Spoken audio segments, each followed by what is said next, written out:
My life is a wreck. There isn't a soul in the world I can talk to about this. I don't know if I need advice, a pep talk, or what. I use my main account for memes and other BS.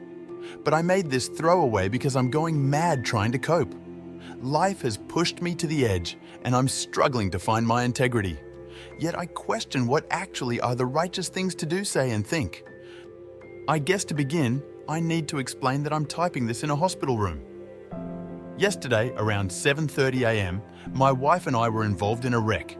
I came out with only a few cuts and bruises. Mary, my wife, suffered a crushed shoulder, broken collarbone, 3 broken ribs, and a collapsed lung. They expect her to fully recover, but for now, they have her heavily sedated.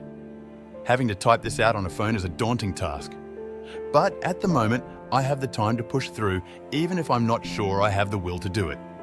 I wouldn't be posting in this sub if things were perfect with our marriage, obviously. I just could never imagine my wife being unfaithful in any way. My heart is broken.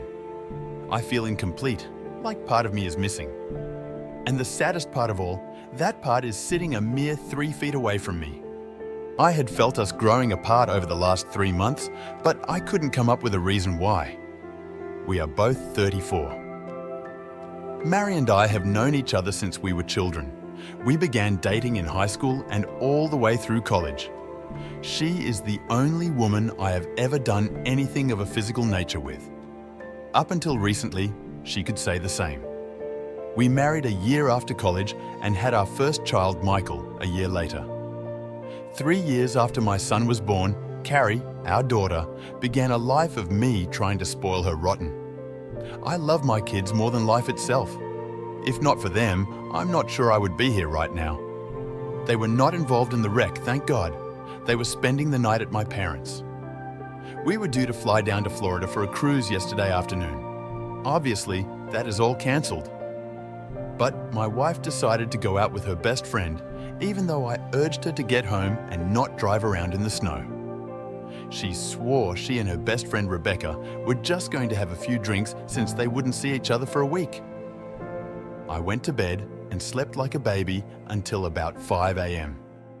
I got up and looked out the window to see my wife's car was not out front, but we'd gotten several more inches of snow. I assumed Mari and Becca got a little too drunk and crashed at her place. I threw some clothes on and got into my SUV. Before I left, I texted Marie to tell her not to drive, that the snow was too deep and I was coming to get her. It remained on unread. I cannot guess how many times I have wondered what would have happened if she'd read that text. I'd still be living a lie. I'd still have a gut feeling, but I wouldn't be in the utter misery I now find myself. I got to Becca's and pulled up in front of her condo. I looked at the message again and it still had not been read. I had actually hoped Mary would read it and be ready when I arrived, but I resigned myself to the fact I'd have to go in and wake her. The front door was unlocked, so I walked in and looked to the TV room to my right. There was nobody passed out on the sofa. Rebecca's bedroom was downstairs and I didn't want to wake her. So I took the stairs up to her guest room and opened the door. Then my life ended. I remember walking into the room and seeing 2 heads peeking out from the covers. I remember leaning down to pull the comforter toward me. I even remember seeing my wife laying her head on some guy's shirtless chest. The next thing I remember was Becca, Mary, and some half-naked guy I'd never seen trying to pull me off of him. I'd probably be in jail right now if they hadn't, but I honestly don't remember a damn thing. So, right or wrong, I don't really feel too bad about that. My wife, on the other hand, well, that changes from minute to minute these days. When I came to my senses, the dude said he'd get his buddy to the hospital. Mari bawled her eyes out while Rebecca and I screamed it out. I told her and my wife I was leaving and she had 5 minutes to be in my car or to not bother coming home. She was there in 3. Really not a good idea to be angrily driving in snow, even with 4-wheel drive. But it was another vehicle that veered into our lane and forced us through a guardrail. That's what caused Marie's injuries. The car rolled, thank God for airbags. But we lived. The kids don't even know we had a wreck. I haven't called anyone. I probably should have. But this wasn't just a wreck. My life has been wrecked, and I'm trying to gauge the damage before I start bringing others into the situation. I'm numb, and yet I hurt like hell, and not from the wreck. I feel like I don't even know the person laying in that hospital bed. I want to ask her so many damn questions, but I really don't want to know any of the answers. She obviously no longer loves me. No one with a soul could cheat on someone they love. So, I have to ask if she ever loved me. And now that she has cheated, would I ever want her to love me again if that were possible? I don't know the specifics of when she first cheated, but in my book, the instant she did, our marriage ended. The vows were broken. She ended our marriage, and we are no longer man and wife. I don't need a divorce attorney to nullify my marriage. She's already done that. Therefore, I am no longer under obligation to the vows I gave. A huge part of me wants to just walk out of this damn room. I want to call her parents, tell them what she did and what happened, and then let them know she is their problem again after all these years. We said for better or for worse, and I meant it. But we are no longer married. Part of me wants to leave her a note and tell her too bad worse happened to come after she ended our relationship. The only thing that is keeping me in this damn room is my children. I want to see them so badly right now. But I have some scratches on my face and neck. They'd know something happened if they saw me. As much as I feel my wife has defiled herself and our family, my kids need her. I thought I had a life partner. And as horrible as she ended up being, my children need a mom in their life. There are going to be talks I am not qualified to have and wouldn't know where to begin. There are going to be injuries that need kisses instead of being told to walk it off. I'm a damn good father, but I can't be a mother too. Please, someone help me. How can I sit here and look over someone who has stabbed me in the back so cruelly? Should I call her parents to come? What do I tell them? I really don't want to be here, especially with her parents. If I don't tell them what she did, they're going to know I'm pissed off. What in God's name do I tell my children? Yeah, I can tell them we were in a wreck, but I'm not the kind that can fake emotion. Obviously, my wife does it with ease. But when I loathe someone, it shows on my face. They will know I'm angry at their mother. How the hell did my life come to this? I already know I need to see a lawyer. I've figured that much out. But how do I handle this? It took so long to get approved that I didn't think my post had posted. I just started getting notifications, so I am sorry for not responding sooner to people that made comments trying to help. Update. For whatever reason, I could not respond to questions from my first post. It may have something due to this being a throwaway account. But I could reply to comments, but nobody could see the replies but me. I tried posting this update in the infidelity sub last night, but had issues. Hopefully, the same glitch doesn't happen with this update, and I can give feedback for others to better assist me. My apologies to anyone that did leave a response. It was appreciated and helpful. After my initial post that day, I decided to stay one more night in that hospital room. With Mary sedated and the lights out, I laid back in the recliner looking at the ceiling, listening to the medical machines. I laid there wondering how the hell my life had reached that point. Part of me felt like I was giving her undeserved mercy just being in the same room, yet part of me loved her. I didn't want to feel that love. I actually felt weak for having any positive feelings for her. Over and over in my mind, I kept realizing there was no fixing things back to the way they were. It was as if some natural disaster had taken the life we built and destroyed it. I cried. I cried so damn hard. I realized a huge part of my life was over. That was a moment of huge significance in my life. When the nurse came into the room to take blood the next morning, I excused myself. When Mari woke, she saw me heading out the door and called to me, but I acted like I didn't hear her. I went and got some breakfast. I haven't had much of an appetite since finding out. I tried to kill some time eating and scanning through my phone. There was a text from Becca asking where Mari was that I left unread. I decided at 7 a.m. it was late enough to knock on her parents' door. Her dad was always an early riser. I planned to talk to him first, and if he thought his wife needed to hear it, he could wake her. I saw smoke coming from the wood stove in his workshop out back, so I knocked on the door before entering. He saw the scratches on my neck and bruise on my cheek. I explained there had been an accident. Mari had gotten the worst of it, but we needed to talk. I think he assumed I meant about the accident, so he woke my mother-in-law to hear what I had to say. We sat in the kitchen as I explained how going around a curve a car in the oncoming lane veered into our lane. Having the heavier vehicle and all-wheel drive, I managed to keep us on the road until we hit the guardrail. The passenger side door caught one of the vertical I-beams mounted in concrete. Even with side airbags, Mari hit hard. She sustained lots of injuries, but I told them she was stable and they expected a full recovery. They both cried, knowing their daughter had suffered but would still be around for them to love. As soon as they insinuated, they would be around to help me in any way they needed to assist me in looking after Marie. That was when I stopped them and explained the wreck wasn't what I'd come to tell them. They looked confused as I explained waking up that morning and sending a text to head off in the snow to make sure my wife was okay. I told them about walking in on their daughter and some guy I'd never seen and unconsciously beating him over and over. They were both shocked. Then I told them which room she was in at the hospital, explained that I always wanted them to be part of the kids' lives, so I hoped they could remain friendly with me. I told them my dad was looking after them at the moment.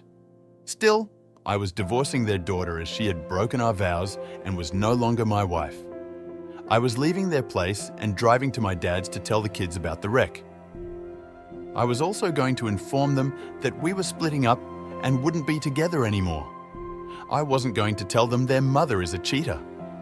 I told my former in-laws that while I hated things had to end the way they did, at least I could say I wasn't the one who destroyed our marriage and my life. They tried to tell me I shouldn't be so hasty. She made a mistake, and the usual lame excuses. I just smiled and told them I'd loved having them as in-laws over the years and walked out. When I got to my dad's, I, of course, had so much I needed to get off my chest. I entered through the kitchen where I found my dad having a cup of coffee. The only thing he knew was that I was supposed to be on a big boat in the Caribbean. He stood and asked what I was doing there. I just grabbed him, hugged him, and cried like a child. It was the kind of thing where he really wanted to know what was going on, but sensed he needed to let me cry it out before prying. He led me to the den and sat me on the couch to go get my mom. We both urged her to have a cup of coffee first, but she knew if I was there alone that early, I had something bad to tell them. I first explained about Murray cheating, me catching her and leaving Becca's. Then I explained about the wreck, that it was pretty bad. I told them about Mari's injuries and explained I'd let her parents know only an hour before so they could go see her. Both of my parents were stunned. My mom finally asked me what I'm going to do now. They both cried when I told them my only remaining option was to divorce Mari and be the best father I could for my children. As our conversation was winding down, I heard my daughter Carrie squeal "Daddy" and come running down the stairs toward me. That woke up my son, who was also downstairs within a few minutes. I hadn't seen them in so long, I just spent time hugging them, happy to see them. They took a while to notice my scratches. I told them about the wreck and that their mommy was in the hospital, but going to be fine. I told them Mari's parents would eventually pick them up to take them to see their mom and left it at that. I spent a day playing, talking to, holding, napping with, and laughing with my children, and those two made me want to live again. Until that point, if I'm honest, I was 50 about wanting to go on. But they are worth living for, protecting, and cherishing. My wife's phone was destroyed in the wreck, so nobody had gotten a response for days. Early that night, I started getting texts from my mother-in-law's phone and knew they had to be from Mari. I ignored them. They continued sporadically off and on through the night. I turned off notifications. The next day, I spoke with 3 law officers about filing for divorce. I can't say I want or even need a legal divorce, but that will divide assets and determine custody of our children. What she does with who is no longer of any concern to mine. I've met with 2, and I like the latter one quite a bit. I'll meet with the 3rd-rated lawyer to see if he wows me. If not, I'm going with the second firm's top divorce attorney. Either way, I will have removed 3 top legal sources from her list of candidates, and that's a win in my book. Custody is my primary focus. I'm not going for full custody, and I wouldn't want it if I could get it. They need their mother in their lives. But because she did what she did, she can never again be a part of my life. A go-between can drop the kids off on time whenever they need to be where they need to be. Not a reason in this world for me to ever say another word to her. I obviously never knew her, so why would I continue to interact with a stranger? I go back to work next week from what would have been our cruise. I didn't tell a soul at work we didn't go or anything about the wreck. And of course, they will be seeing me driving the rental car and question if I got a new car. I'm not sure if I need to explain things to HR, but I don't want my personal business to be aired out for all to see. I feel humiliated as it is without news leaking out. Divorce is a necessity sometimes, but it always represents a failure. But I'm done being an anchor for a ship that has already sunk. And for those who insisted rightly to get checked for STDs, I've had a full screening. It came back clean on everything, thank God. Even that was enough to make me feel like some trenchcoat pervert when I did nothing wrong. I assume by this time, Mari has left the hospital. Her parents did not even attempt to bring her to the house. They couldn't have contacted me anyway due to Mari's constant texts I wasn't reading. As soon as I can get divorce papers filed and her served, I can be done with the biggest mistake of my life. Her actions invalidated all of that time. If I had to do it over again, I would now not do it again. I would choose a life with someone else, anyone else who would actually be faithful and loyal. Her greatest asset is what she intentionally threw away, the ability to be trusted, from having someone to call your own to being all alone. That's what I'll miss. But I know all of that was a lie and I meant nothing to her. People will swoon over a beautiful lie and repel an ugly truth. I'm not one of those people. A lot of people wanted the dirty details of who my wife strayed with, why and how long it had been going on. I'm sorry I don't have that information to share, but I really don't want to know. Outside of a person literally putting a gun to your head, there is no excuse to cheat.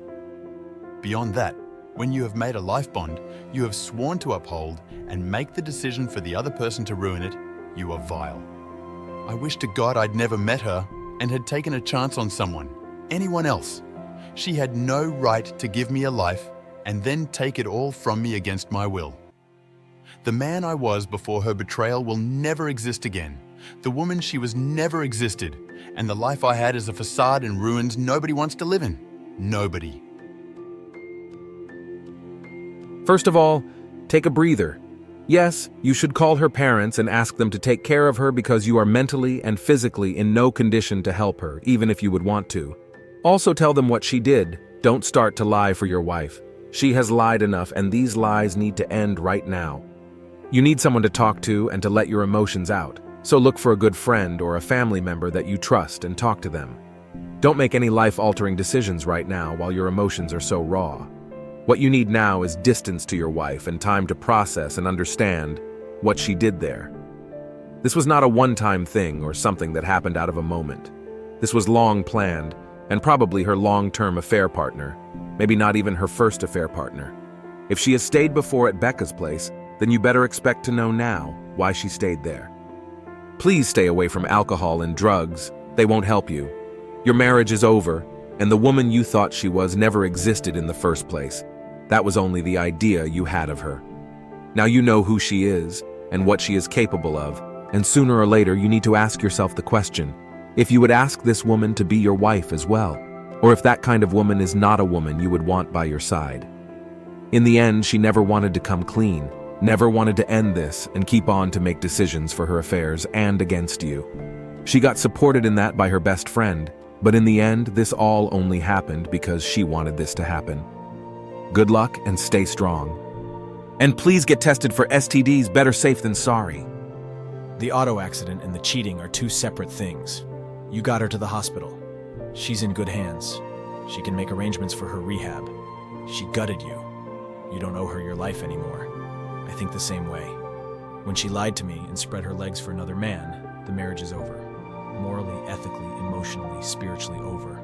All that remains is the legal aspect, which represents the state's interest in and orderly division of assets and the care and protection of any children. When the judge drops his gavel on the divorce, that legal aspect will be nullified, and the divorce agreement set in place. End of story. Serve her divorce papers while she is in the hospital. Definitely tell both sets of parents all the facts. Tell your children in an age-appropriate way the truth. Mommy decided to have another boyfriend besides Daddy, and that ended the marriage. It was Mommy's choice. You have to put yourself and your children first now. You need to heal from the damage she inflicted on you, and you need to find hope, happiness, and healing for yourself so you can be the dad you need to be. She felt like she deserved and was entitled to betray you with infidelity. She was not. But you fully deserve to move on from this broken sham of a marriage. What you are going through is really painful, but you have to be strong for yourself and your kids. Take time for yourself if you want, but do tell her parents everything as soon as possible so that they can take over and help her with her injuries and you get time to work on yourself. When you are ready, consult a lawyer so that you are legally not responsible for her and can end what's left of your marriage. Next step is to start therapy for yourself and for your kids to help them cope up with you both getting separated and divorce. Start securing your finances and do reach out to your friends and family as they will help you get through this. Time will heal everything, my friend. Stay strong. The longer you stay there looking at her just a few feet away, the harder it is going to be to leave her. Get her parents to the hospital. Tell them everything and that she is their problem. Walk out directly and never look back.